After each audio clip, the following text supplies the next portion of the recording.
Selamünaleyküm birodarlar. Bir narsani aytib qo'ygim keldi. Safarda chiqqandim.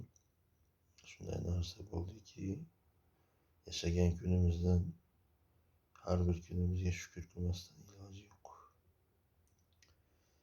Safarga chiqqandim. Shu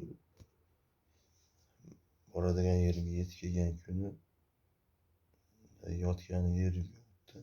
Joy. Kelgan paytimda soat ertaman 3-4larda keldim. Boradigan yer yo'q. Yani gostinitsalar ham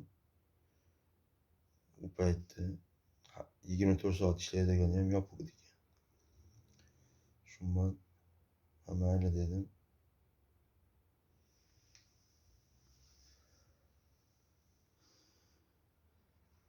Masjidga borib, ibodat namozini kutib o'sha yerda ibodat namozini o'qib, kechki mahalga gostinitsaga keldim. Ertaman yotgan joy topolmadim. Kechki mahalga Alloh taolo shunday joy tayyorlab qo'yibdiki, bitta ham emas, ikkita bo'sh joy. Lekin shu bitta odamning puliga.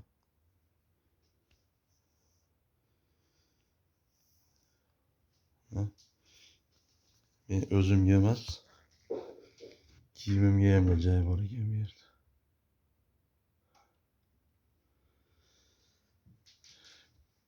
Ikkitali xona, o'zim turibman.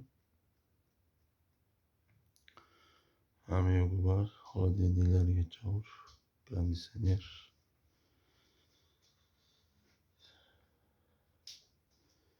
Bu yoqqa endi dush-push.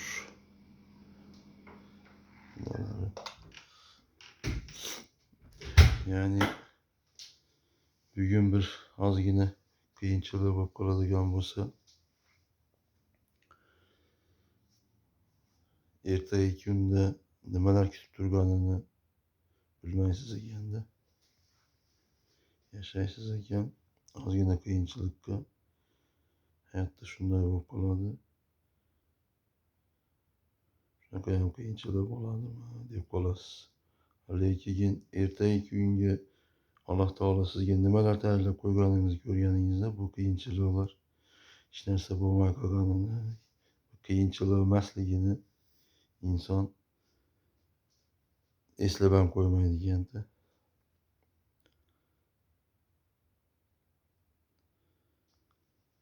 Allohga ming shukr. Salomat bo'linglar.